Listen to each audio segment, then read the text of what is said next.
des éléments qu'on vous dit, en gros, pour faire avancer là-dessus, c'est, ça va vous faire des économies. D'accord? On est bien d'accord que ceci a pour origine, évidemment, ça s'est décidé aux États-Unis, mais au niveau de la Commission européenne, il y a eu effectivement, au niveau de l'Europe, il y a eu une directive qui a été prise un peu plus tard, vers 2009 notamment, qui a défini une sorte de grande orientation, qui a demandé aux pays membres de changer un certain nombre de leurs parcs, on va dire, de compteurs, pour des compteurs communicants, mais dans un certain objectif. En fait, il fallait que ça permette aux consommateurs, nous, de savoir un peu mieux comment se fait sa consommation pour pouvoir la réduire. Voilà. Alors, en pratique, c'est un des arguments d'Enedis et des poseurs, hein, c'est obligé parce que c'est l'Europe qui nous le dit, qui nous l'impose et tout ça. C'est pas du tout obligé en fait, hein, parce qu'en plus, il y a de nombreux pays qui donnent le choix à leur population. Et puis l'idée, c'est que c'est indicatif, c'est pas contraignant. Et il faut que ce soit financièrement raisonnable, d'accord? Or, il est très clairement prouvé qu'en France que ça va pas être financièrement raisonnable, parce qu'effectivement, notamment l'étude technico-financière faite par Capgemini pour justifier le projet, elle ne prenait déjà pas en compte tout ce qui est le coût du renouvellement de ces compteurs. En sachant qu'on a en fait des compteurs, par exemple électromécaniques, qui fonctionnent certains depuis quasiment 50, 60 ans, sans aucun problème, et que là, on remplace ça par un compteur électronique dont la durée de vie est estimée à 15 ans. Donc vous voyez bien qu'effectivement, il va falloir le repayer souvent, ce compteur. Et il ne faut pas se leurrer, c'est prélevé sur les factures des gens. D'accord? Ce n'est pas des philanthropes chez Enedis. Hein, voilà. D'ailleurs, il y avait même un décret du 31 août 2015 qui disait effectivement que ça serait prélevé sur les taxes de nos factures. Donc le compteur Linky, on le paye déjà tous, et ce depuis déjà 2011 à peu près. D'accord? Donc sachez-le, quand on vous dit si vous ne le prenez pas maintenant, il sera payant plus tard, si jamais vous le prenez plus tard, c'est complètement faux. D'ailleurs, ils ne vous l'écrivent jamais. D'accord? Ils le disent, mais ils ne l'écrivent pas, parce que c'est complètement illégal. Voilà. Alors, Capgemini était également jugé parti parce que développait également des compteurs communicants au niveau notamment des logiciels correspondants, etc., dans d'autres pays au moment où ils faisaient l'étude. D'accord? Et puis, ils ont été responsables, par exemple, du logiciel du Gaspard. Donc, eux, ils sont très pro, évidemment, développement des compteurs communicants. Et c'est à eux qu'on a confié cette étude. D'accord? Voilà. Et ils ont volontairement pas pris en compte le coût du renouvellement de ces compteurs, alors qu'on était dans la période, normalement l'étude allait sur la période qui aurait dû inclure le renouvellement, mais ils ont sciemment pas pris en compte le renouvellement pour dire que c'était financièrement raisonnable. L'Allemagne n'a pas trouvé les mêmes conséquences et donc a décidé de ne pas déployer de la même manière du tout. Déjà, ça ne se referait qu'au fil de l'eau, au fil des renouvellements de compteurs, et pas un compteur où on change tout le monde comme ça d'un coup. Et d'autre part, a décidé que seuls les gros consommateurs auraient ce compteur. Alors les gros consommateurs, pour les Allemands, c'est au-dessus de 6 kilowatts l'abonnement. Nous, ça nous paraît faible, mais pour eux, c'est beaucoup, parce qu'en fait, ils n'ont pas eu la vague de radiateurs électriques qu'on nous a développé, nous, dans les années 70 pour éponger les surplus des centrales nucléaires à l'époque. Et en fait, la moyenne nationale, c'est 3,5. D'accord? Donc l'abonnement en Allemagne est beaucoup plus faible de façon générale, donc il y a beaucoup de gens qui ne seront pas concernés. Voilà, par exemple. Alors ensuite, au niveau de la transition énergétique, on a traduit l'obligation soi-disant européenne qui aurait donné une obligation soi-disant dans la loi française. Mais en fait, il n'y a rien au niveau de la loi elle-même qui oblige l'usager à accepter. Il y avait des pénalités de 1500 euros, mais qui ont été retirées de la loi au moment du vote. Et pourtant, évoqué ou invoqué par les poseurs frauduleusement quand même pour essayer de contraindre les gens à accepter. Ça, c'était au début. Ils menaçaient aussi la coupure de l'électricité, voilà, hein. Sachant que là aussi, c'est complètement illégal, puisqu'en France, si vous payez vos factures, vous avez un outil de comptage fonctionnel chez vous, on ne va pas vous couper l'électricité comme ça. C'est un service de première nécessité. C'est pas un truc qu'on va faire sauter même en été. Mais il faut payer vos factures, c'est sûr. Donc, la loi de transition énergétique, en particulier aussi, ne mentionne pas le CPL. Donc, elle n'oblige absolument rien de ce point de vue-là. Voilà. Donc ça, j'en ai déjà parlé. Aucun usager n'ayant refusé n'est poursuivi. Au contraire, d'accord. Par exemple, il y a un jugement qui vient de passer là sur La Rochelle. Quelqu'un qui avait barricadé son compteur avec un poseur qui insistait quand même et qui voulait poser. Le gars n'a pas voulu et il l'a repoussé. Eh bien, le poseur a porté plainte et vient de se faire débouter. C'est-à-dire que le juge a estimé que la personne était en état, on pourrait dire, de légitime défense, que c'était une réponse proportionnée à l'agression et que, en pratique, il y avait agression, il y avait attaque contre ses biens étant les protections qu'il avait mis devant son compteur pour le barricader, et donc ça a été jugé comme étant légitime. Donc c'est très important. Ça veut dire effectivement que là aussi, vous avez un deuxième jugement intéressant. Donc le premier tout à l'heure, c'était un couple qui a le droit de refuser le compteur. D'accord, on lui donne le droit de le refuser parce qu'ils ont un fils électrosensible qui vient chez eux de temps en temps, parce que ci, parce que ça.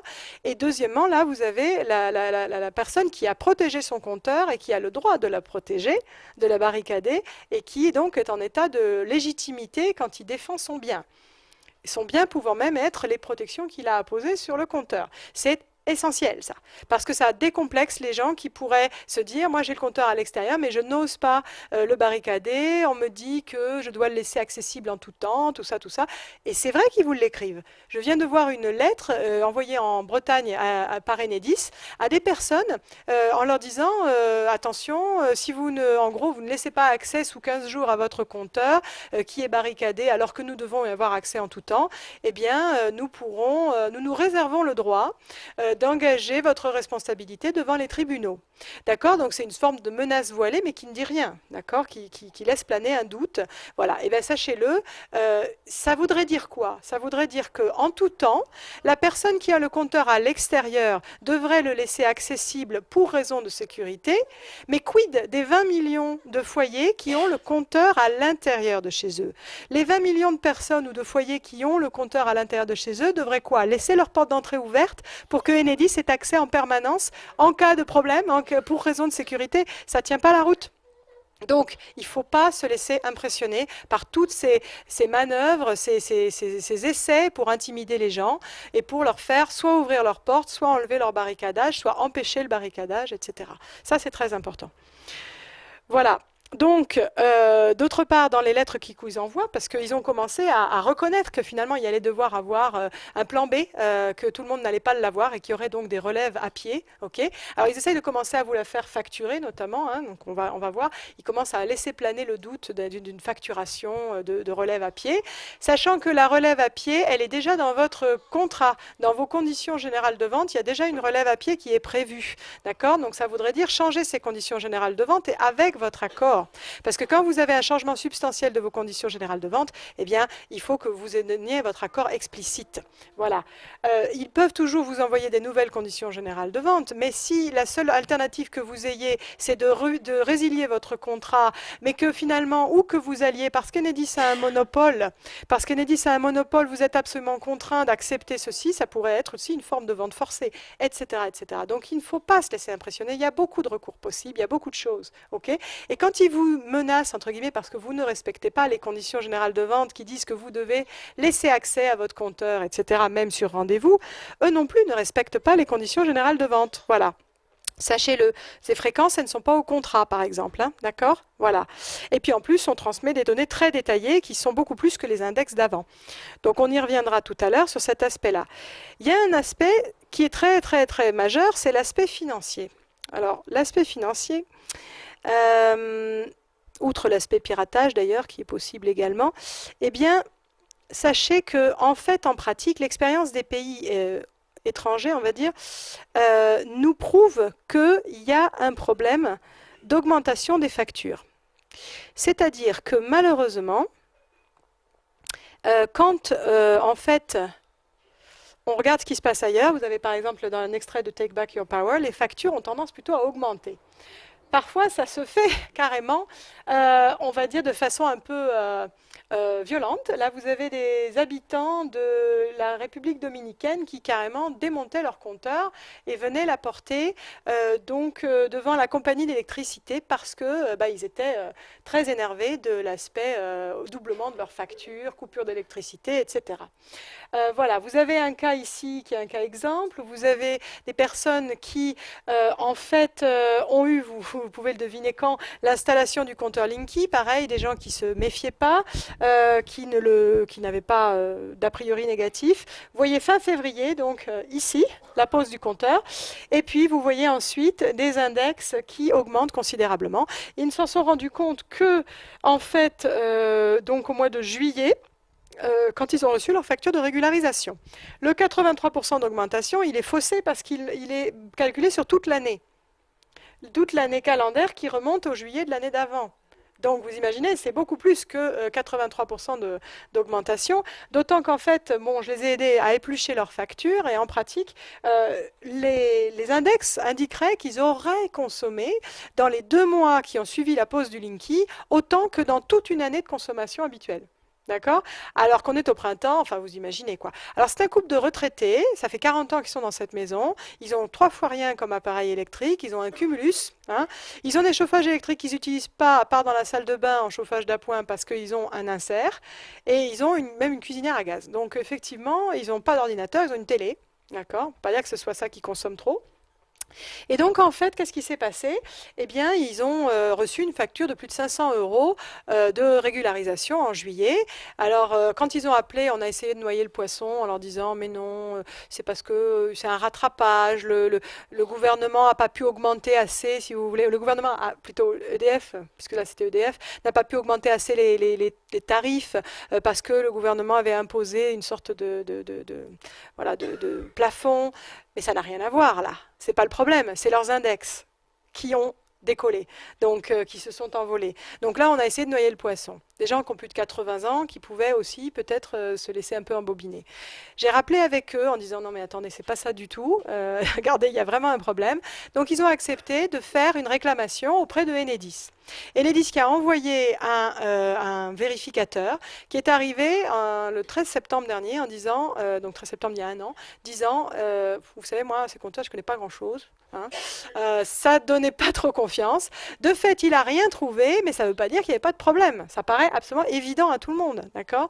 Par contre effectivement, eh bien ils ont envoyé une lettre à ces gens en leur disant, bah écoutez, on sait que c'est pas trop satisfaisant, mais a priori ça doit être soit votre compteur précédent qui marchait pas bien, qui comptait pas assez, d'accord?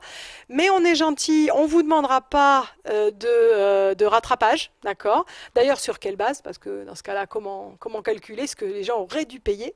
D'accord? Et d'autre part, sinon, l'autre alternative, c'est que c'est vos appareils qui ont dysfonctionné. Puisqu'il disait sur l'été, après, ça s'est régulé, c'était moins élevé, donc vos appareils ont dû dysfonctionner. Mais alors ce qui est bizarre, c'est que les appareils, ils auraient dysfonctionné entre la période de la pose du Linky et la période où ils ont signalé le problème quand ils ont reçu leur facture. D'accord? Alors, c'est un peu bizarre, surtout pour un appareil qui est modifiable à distance. Okay, que le Linky, qui est un outil de mesure, soit modifiable à distance, on peut se demander quand même si c'est légal, là aussi. Parce que ça veut dire qu'on peut aussi le trafiquer à distance et modifier les choses. Vous imaginez ce que ça peut donner. Donc, dans tous les cas, ce n'est pas satisfaisant. On leur a royalement proposé 60 € de rabais, d'accord, et puis un étalement de facture. Voilà, un étalement pour le paiement. Alors, évidemment, ils n'ont pas cédé. Heureusement, je leur avais conseillé d'enlever leur prélèvement automatique. C'est la première chose à faire parce qu'on est en position de force tant qu'on n'a pas payé. Si on a déjà payé, c'est quasiment foutu. D'accord? Donc, si vous connaissez des gens qui se sont vus imposer le Linky, surtout conseillez-les d'arrêter le prélèvement, conseillez-leur plutôt d'arrêter le prélèvement automatique. C'est évident, quoi. Voilà. Le prélèvement, bien sûr que non, c'est pas obligatoire. Donc effectivement, voilà, vous avez déjà un exemple, une illustration de ceci. Voilà, donc là, l'affaire continue pour eux. Ensuite, pourquoi vos factures vont augmenter? Alors déjà, il est vos taxes augmentent, elles augmentent considérablement, hein. Depuis quelques années, la CSPE, le TURP et tout ça, ça augmente. Vous avez déjà un gros pourcentage de vos factures qui est représenté par les taxes. La CSPE, au cours des 5-6 dernières années, elle a augmenté au plus de 200%. D'accord? Donc, en fait, c'est en augmentation constante. Mais au-delà de ça, vous risquez de devoir augmenter votre abonnement. Parce que l'abonnement, en fait, il correspond à votre droit à consommer, entre guillemets, un certain nombre, à faire allumer un certain nombre d'appareils en même temps. Vous avez une puissance instantanée que vous avez le droit d'utiliser en même temps et qui, si elle est dépassée, avec le Linky, va entraîner une coupure immédiate de votre courant, de votre alimentation. C'est plus le disjoncteur qui joue le rôle de sécurité avec des composants qui chauffent sur une certaine durée et qui ensuite disjonctent par exemple. Bon, rapide la durée s'il y a un court-circuit, mais si c'est juste une surconsommation entre guillemets qui est ponctuelle, eh bien vous avez peut-être 1 minute et quelques avant que ça coupe.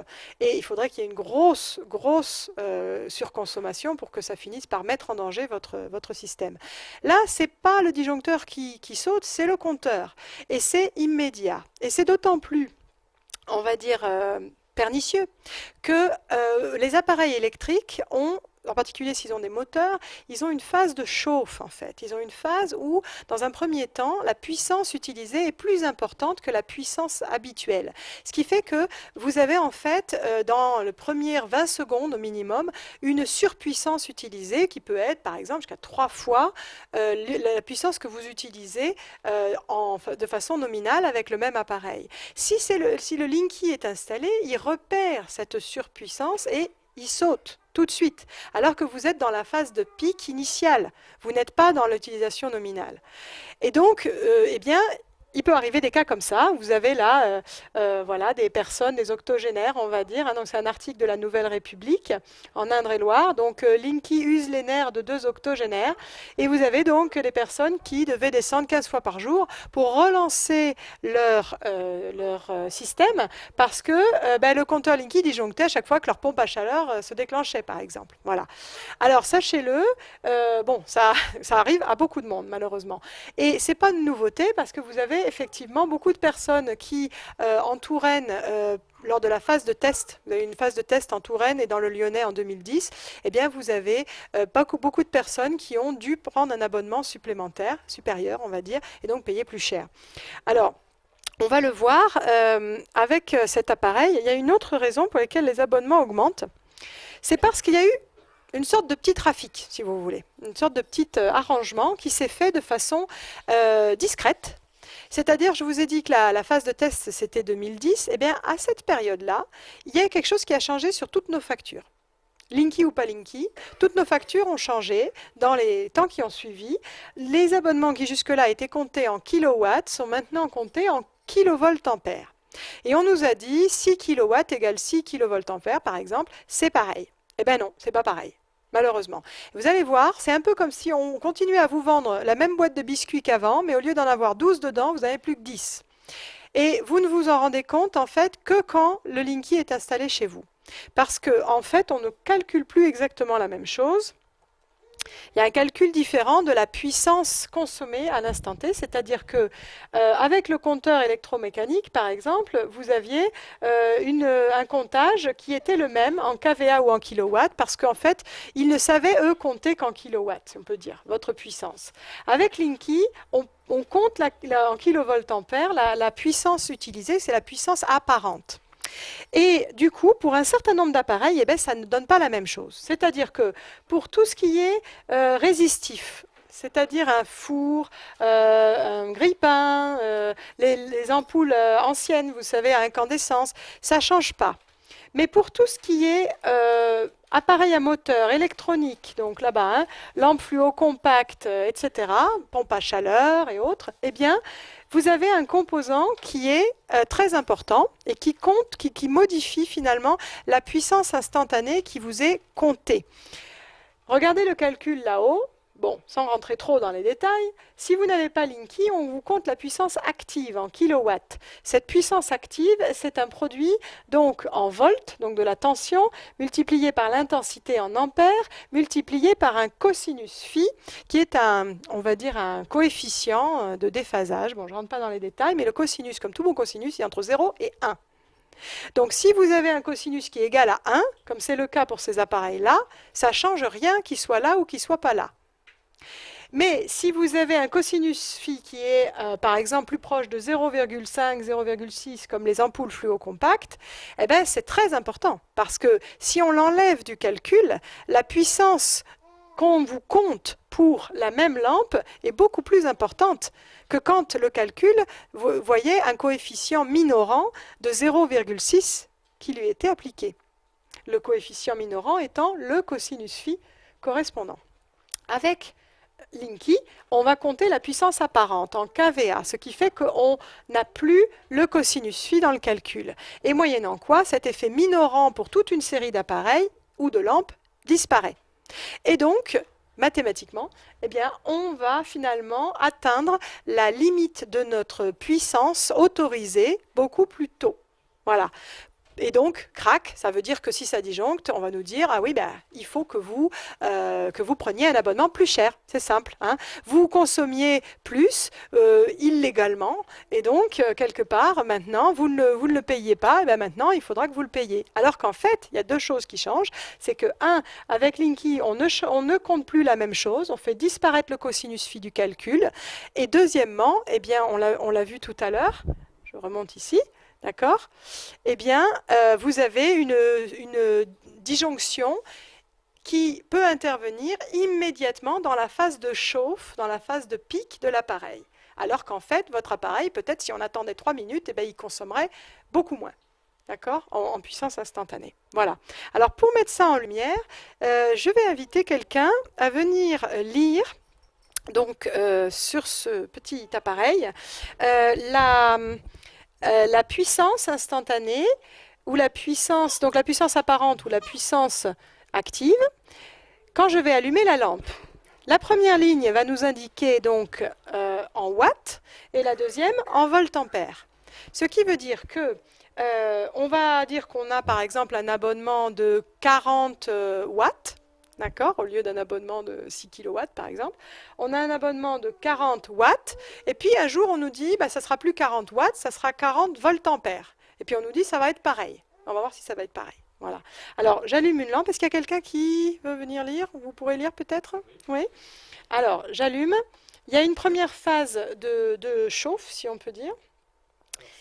Alors, la première ligne tout en haut, vous avez, qu'est-ce que vous lisez à peu près? 18,3. Voilà, ça évolue. 18,3 à peu près. Donc, si vous avez un abonnement de 40 watts, vous pouvez allumer combien de lampes? Eh ben, 2. Voilà, vous pouvez allumer 2 lampes avec votre abonnement. Voilà. Alors un jour, on vous envoie une facture et on vous dit, bon, maintenant, ça s'appelle plus watts, ça s'appelle voltampères, mais c'est pareil, vous avez toujours un abonnement de 40, ça fait 40 voltampères.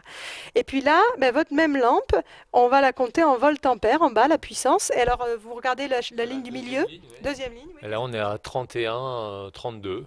Voilà, donc 32, vous pouvez allumer combien de lampes avec votre abonnement de 40? Ben, plus qu'une, voilà, c'est ça. Celle du haut est montée à 20. Celle du haut, elle est chaude maintenant, voilà. Donc à 20, on pourrait dire... quand même 50% en plus. Voilà, 50% de plus. Oui. Ouais. Donc en pratique, voilà, vous avez perdu, on pourrait dire, la possibilité d'allumer une demi-lampe, on va dire, et du coup là, une lampe complète par rapport à ce que vous aviez avant. Voilà. Donc CQFD, c'est pas pareil si on compte en watts ou si on compte en voltampères. Voilà, c'est simple. Oui.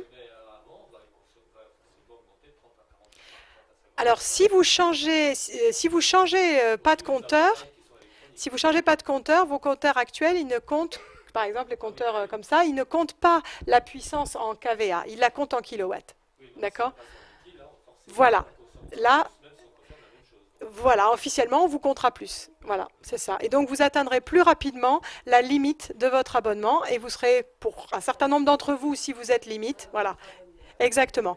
Alors, il y a un certain nombre d'articles de journaux qui font état de tout ça. Il y a eu sur l'été, par exemple, à Aix-en-Provence, des commerçants qui n'étaient pas contents parce que, par exemple, un boucher, il y a tout qui saute tout le temps. Le pressing, il faut qu'elle lance les machines le midi quand elle éteint tout, les lumières, la clim, etc. Sinon, ça disjoncte tout le temps. Et puis sinon, il faut toujours prendre plus cher, quoi. Ça fait, Voilà. enfin, on va Hmm. contre la loi, enfin, les trucs de crainte environnement, là, je sais pas comment on appelle ça. Ben, la transition énergétique est censée... Bah, euh, c'est pas intérêt et tout, normalement, on oui, est censé consommer moins, donc oui, là, ils vont oui. contre la loi en faisant ça, en fait. Mais soyons clairs, ça s'est fait très discrètement en 2010. On a préparé le terrain sur toutes les factures. Ça ne s'appliquait qu'aux personnes qui avaient le Linky en prévision de ce qui allait se passer quand tout le monde aurait le Linky. Et ça se passait théoriquement de façon, on va dire, discrète, d'accord. Mais en pratique, les gens constatent qu'il y a une augmentation de facture. Quand il y a eu, alors j'ai un témoignage dont je connais le nom de la personne, mais bon, voilà, je ne vais pas le dire. C'est quelqu'un qui travaillait chez EDF dans la région lyonnaise sur le plateau téléphonique entre 2011 et 2014. Et donc la région lyonnaise était donc phase de test. Eh bien, elle disait que sur son plateau, il y avait une équipe dédiée Linky, qui avait pour ordre d'ailleurs de ne pas parler avec les autres personnes du plateau, et qui traitait les cas des personnes qui étaient sur Lyon et qui avaient le Linky et qui se plaignaient en fait de certains problèmes. Alors évidemment, malgré tout, ils ont communiqué, et donc ce qui semblait ressortir essentiellement, c'était des problèmes de santé avec maux de tête, insomnie, etc., comme ce qu'on a évoqué tout à l'heure, et des problèmes d'augmentation de facture. Donc ça, c'était de façon générale dans une proportion de plus 2 mois de consommation pour les gens qui n'avaient pas de chauffage électrique et à peu près plus 4 mois de consommation sur l'année pour ceux qui avaient un chauffage électrique. Voilà. Donc il n'y a pas eu vraiment d'études réelles qui ont été faites là-dessus, mais là, je vous livre déjà un témoignage de quelqu'un qui avait un retour en fait d'expérience directe de personnes qui répondaient à des gens qui se plaignaient quoi, sur la région lyonnaise. Voilà. Alors, sachant qu'en plus, il reste encore d'autres raisons pour lesquelles ben, ça peut poser des problèmes financiers. C'est que nos appareils sont faits pour du 50 Hz et puis que vous en avez qui sautent, indépendamment de la pause qui peut se faire des fois de façon pas très professionnelle.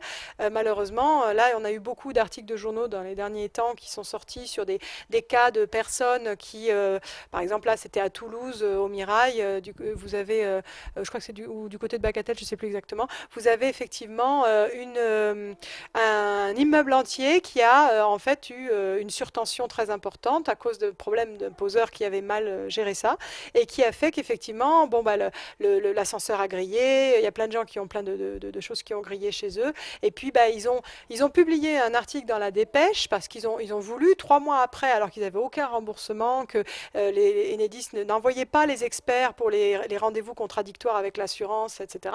Ils en ont eu marre et ils ont voulu que ça se sache. Ils ont voulu faire pression avec la presse. Voilà. Donc, on espère que ça va bouger. On a des exemples sur Montauban aussi, une personne qui, pour le moment, cherche désespérément à savoir qui va payer les 10 000 euros de réparation sur sa chaudière, sur sa télé, etc.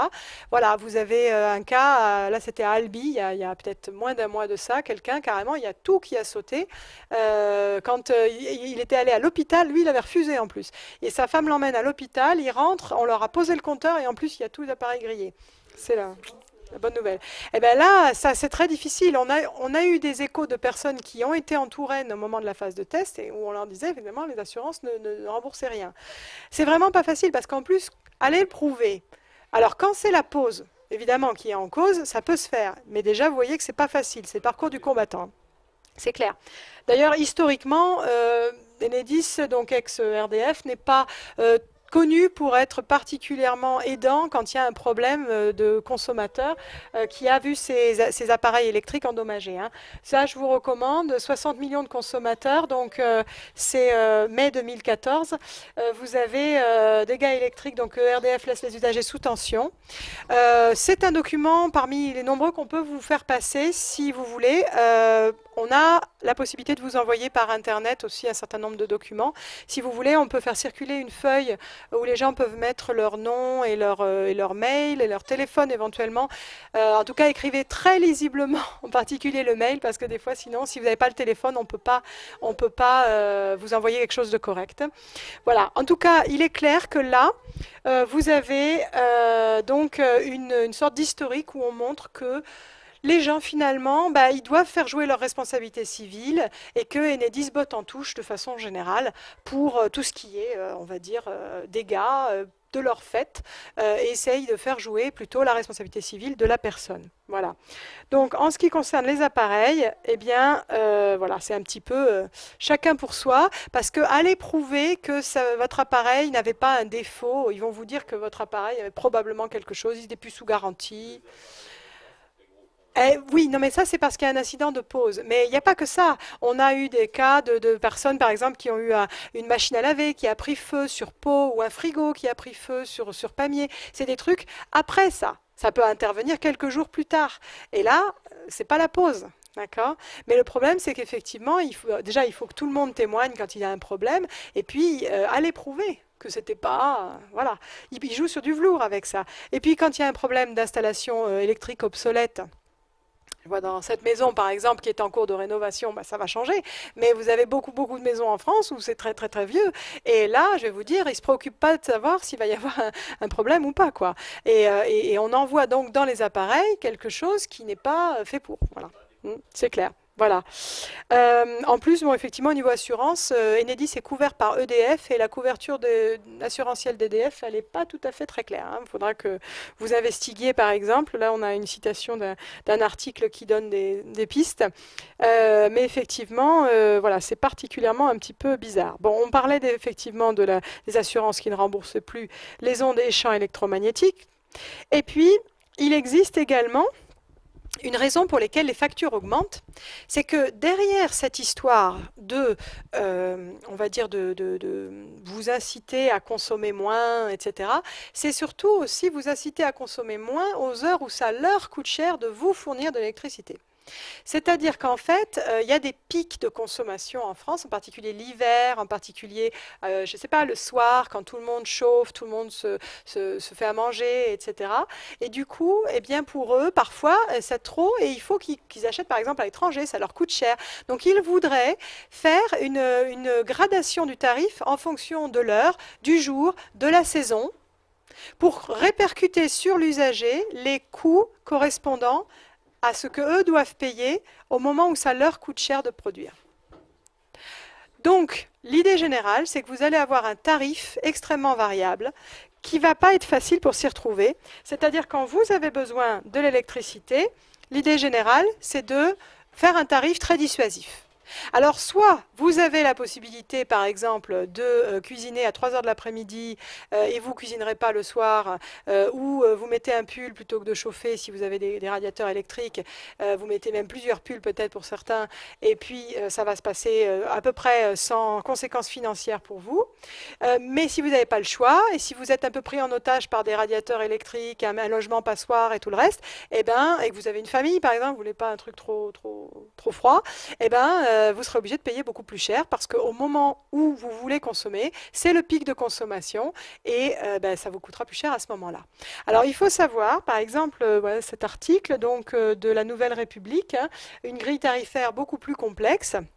Il faut savoir que, en fait, avec le système Linky, on envisage 11 plages chrono-horaires différentes, selon le jour, l'heure, la saison, d'accord?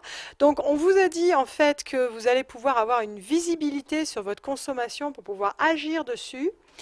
Mais en fait, ça va être une telle usine à gaz que vous vous y retrouverez pas. Parce que, par exemple, on va vous dire, je ne sais pas, on va vous vendre avec l'ERL, l'émetteur Radio Linky, un boîtier qui va vous permettre, par exemple, sur votre comptoir de cuisine, de voir combien vous coûte le toast que vous êtes en train de vous faire. D'accord? Ça va vous inciter ou non à faire plus ou moins de toast, par exemple. Je ne sais pas, si vous dites, mince, il me coûte 2 centimes d'euros mon toast, je m'en ferai moins souvent, par exemple. Vous voyez, je ne sais pas si ça va être très efficace. Mais en plus, ça ne va pas être ça. C'est que c'est mon toast aujourd'hui, à cette heure-là, dans cette saison-là, me coûte 2 centimes d'euros. Mais si ça se trouve, si j'attends 3 mois, dans une autre saison, un autre jour, etc., il va me coûter beaucoup moins cher. Je vais me faire des toasts en été. Voilà, par exemple. Alors, vous voyez, un système comme ça veut dire qu'effectivement, l'utilité réelle Voilà, est très très très très controversé, parce que c'est pas parce que vous voyez que votre toast il vous coûte 2 centimes d'euros que vous allez peut-être vous en faire moins, d'accord? Alors peut-être pour des trucs énergivores, du genre le sèche-linge, mais ça tout le monde le sait que le sèche-linge il est énergivore, il n'y a pas besoin de dépenser 5 ou 7 milliards d'euros pour changer tous les compteurs électriques, pour savoir qu'un sèche-linge est énergivore et que vaut mieux peut-être une autre solution. Et puis Euh, s'il faut installer un écran qui visualise ça sur chaque appareil, ça va coûter quand même plus cher aussi. Et c'est pas un problème, ils veulent nous le faire payer. oui, non mais Hein, voilà. on va quand même Oui. consommer plus que fait le ministre de l'Environnement. Alors, de toute façon, évidemment, c'est un système, vous en doutez bien, qui est extrêmement énergivore. On n'est pas là pour baisser la consommation. Parce que, au contraire, accompagné de ce système, bon, vous avez le compteur Linky électronique lui-même qui consomme, vous avez le système de data center qui consomme, les concentrateurs qui consomment. Alors, je vous incite à lire un super livre qui s'appelle L'homme nu ou la dictature invisible du numérique. L'homme nu. L'homme nu de Marc Deguin, L'homme nu ou la dictature invisible du numérique, c'est un best-seller l'an dernier. Alors, dedans, vous y voyez notamment que la facture électrique française a déjà pour 9%, en termes de composantes, les coûts associés au data center. D'accord. Tout ce qui sert, on va le voir, à stocker de plus en plus nos données et qui correspond à en fait un marché en pleine croissance, le marché du big data, comme on dit. C'est-à-dire le marché de la collecte systématique de tout un tas d'informations sur nous pour faire un profilage de la population, on pourrait dire digne de la Stasi, là, mais en plus efficace, et qui va permettre notamment de nous faire des propositions ciblées au niveau publicité, mais vous allez voir que ça peut aller beaucoup plus loin que ça. En tout cas, l'idée générale de ça, c'est que vous avez un système qui est très énergivore, plus énergivore que le système actuel. Donc ça n'a pas du tout d'intérêt de limitation. Quant aux outils qui vont soi-disant nous permettre d'avoir une meilleure visibilité sur notre consommation et nous permettre de la réduire, c'est assez ridicule comme on vient de le voir. Et en plus, effectivement, c'est des outils irradiants, parce que l'ERL dont je vous ai parlé tout à l'heure, il fonctionne aussi avec l'idée de couper à distance vos appareils électriques, comme certains projets ont commencé à le faire. Vous avez le projet Greenlease avec un Y, Greenlease à Lyon, qui a pourtant été pas très concluant. 400 personnes qui étaient d'accord pour qu'on coupe à distance leur chauffage. Donc en fait, ce n'est pas eux qui décidaient, quoi. Hein. Eh bien, on pouvait utiliser ce système pour soi-disant leur faire des économies. Eh bien, en pratique, ça ne marchait pas parce que après coup, quand ils reprenaient la main sur leur chauffage, comme ils avaient eu froid, ils remontaient le chauffage et on perdait en fait tout le bénéfice des économies qui avaient été faites avant. Voilà. Donc ça, c'est le projet Greenlease qui est, on va dire, controversé même au dire de ses organisateurs. C'est pas grave, on continue. C'est ce système qu'on appelle l'effacement. C'est joli, hein. Donc pour nous faire des économies, on nous vend, soi-disant, l'idée de ce boîtier déporté associé à l'ERL. On nous vend la possibilité d'avoir on va dire, tarifs différenciés qui vont, soi-disant, être à notre avantage. Des formules week-end, soirée week-end, des choses comme ça pour le moment. Mais l'idée de 11 plages chrono-horaires, vous imaginez bien que vous n'y retrouverez pas. C'est d'ailleurs bien ce que disait le journaliste là-dedans. Et en plus, le truc, c'est qu'effectivement, ce que dit Enedis, c'est que c'est pas un problème. Même si l'usager s'y retrouve pas, on va l'aider.